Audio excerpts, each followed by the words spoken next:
پہلے بیٹے کو تحفہ دیا تو بیٹیوں کا دل بڑا نازک ہوتا ہے، بیٹیوں کا دل بڑا کمزور ہوتا ہے، ان کا دل دکھ جائے گا، ان کا دل ٹوٹ جائے گا۔ اور آقا فرماتے ہیں جس نے اپنی بیٹی کا دل توڑ دیا اس نے مجھ محمد کا دل توڑ دیا۔ اب آپ مجھے بتائیں جو بیٹی کے دلوں کو تکلیف پہنچاتے ہیں، گویا کہ وہ جس رسول کا کلمہ پڑھتے ہیں اس رسول کے دل کو تکلیف پہنچاتے ہیں، اس رسول کے دل کو اذیت پہنچاتے ہیں۔ میرے پیارے آقا علیہ السلام کے پیارے دیوانوں، مجھے بتاؤ نماز پڑھنے والوں 5 وقت کی نماز پڑھتے ہو، تہجد کا بھی اہتمام کرتے ہو، قرآن کی تلاوت بھی کرتے ہو، گھروں کے اندر اسلامی ماحول ہے، لیکن مجھے بتاؤ اسلام صرف روزہ نماز حج و زکوٰۃ کا نام نہیں، کیا یہ رسول پاک کی سنت نہیں ہے کہ بیٹی کا دل دکھانے والا گویا کہ اپنے نبی کا دل دکھاتا ہے، اپنے نبی پاک کے دل کو اذیت پہنچاتا ہے۔ آقا کریم تو فرماتے ہیں پہلے بیٹے کو تحفہ مت دو،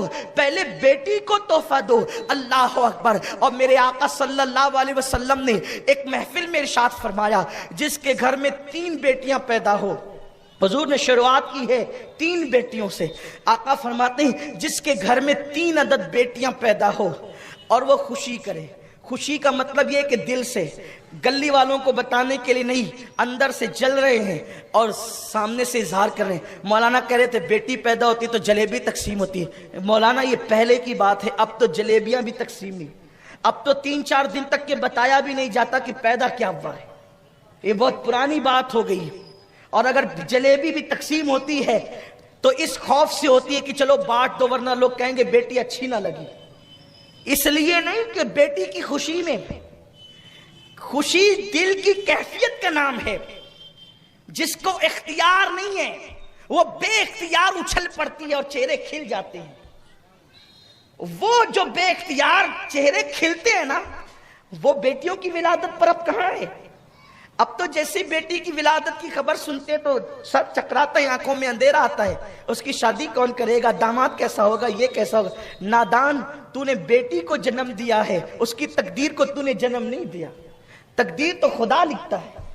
اور سن لے یہ دنیا کی مصیبت بھی ہو تو وہ 2 دن کی، ابھی میں اس کا جائزہ لوں گا، ابھی آپ کو بتاؤں گا بیٹیوں کو مصیبت ہوتی ہے تو اس پر بھی کیا ہے۔ اللہ کے حبیب صلی اللہ علیہ وسلم فرماتے ہیں 3 بیٹیاں جس کے گھر میں پیدا ہو اور وہ خوشی کرے، یعنی غم نہیں کرے، خوشی کرے۔ آقا فرماتے ہیں پھر ان کے اچھے نام رکھے، ان کی اچھی تربیت کرے، اچھے نام بھی رکھے، اچھی تربیت بھی کرے۔ بلکہ مجھے تو یہاں تک لوگوں نے بتایا کہ جس عورت کو بیٹیاں ہی پیدا ہوتی ہے شوہر اس کو دھمکی دیتا ہے کہ تجھے صرف بیٹیاں ہوتی ہے، بیٹا پیدا نہیں ہوتا، اس لیے اب کی بار بیٹی پیدا ہوئی تو طلاق دے دیں گے، اس طرح کی دھمکیاں دی جاتی ہیں۔ بلکہ جس گھر میں جس بہو کو بیٹیاں ہوتی ہے ان بہوؤں کو تانا دیا جاتا ہے تو بیٹی کی ماں ہے۔ لیکن آپ کو ایک بات میں بتا دوں، بیٹے اور بیٹی ماں کی طرف سے نہیں ہوتے، بلکہ اولاد جو ملتی ہے وہ باپ کی تقدیر سے ملتی۔ تو جو لوگ عورتوں کو تانا دیتے ہیں نا کہ تجھے بیٹیاں ہی پیدا ہوتی ہے، عورت کا کوئی قصور نہیں ہے، یہ تو مذہب ہے نا، مذہب ہے، مذہب کی تعلیم ہے۔ یہ کیا تعلیم ہے مذہب کی؟ مذہب کی تعلیم یہ ہے کہ باپ کی تقدیر سے اولاد ملتی ہے، کیونکہ اولاد کا تعلق کس سے ہے؟ باپ سے، کیونکہ وہ باپ کی پشت میں نا۔ یہ مذہب ہے۔ سائنس بھی یہ کہتی ہے کہ عورت کے اندر جو اولاد کی پیدائش کے مادے ہیں وہ دونوں ایک سے ہے، ایک سمجھانے کے لیے ایک سے، اور مرد کے یہاں ایکس اور وائی دونوں ہے۔ تو جب ایکس سے ایکس کی ملاقات ہوتی ہے تو بیٹا پیدا ہوتا ہے، اور جب ایکس سے وائی کی ملاقات ہوتی ہے تو بیٹی پیدا ہوتی ہے، یہ سائنس کہتی ہے۔ اب آپ مجھے بتائیں، آپ جس عورت کو تانا دے رہے ہو اس کے وہاں تو وائی ہے ہی نہیں، وہ وائی تو آپ کی وجہ سے ہے، تو آپ کو تانا اس کو نہیں دینا چاہیے، تانے کا ذمہ دار تو آپ ہو۔ اور اگر آپ مسلمان ہیں تو آپ بھی تانے کے قابل نہیں ہیں، کیونکہ میرے اللہ نے فرمایا ہم جس کو چاہتے ہیں بیٹیاں دیتے ہیں اور جس کو چاہتے ہیں بیٹا دیتے ہیں۔ چاہت تو اس کی ہے، تانا دینے والا تو کون ہوتا ہے؟ حضور علیہ السلام فرماتے ہیں جس کے گھر میں 3 بیٹیاں ہو، اب جب اللہ کی چاہت پر مسلمان راضی نہ ہو تو پھر کون راضی؟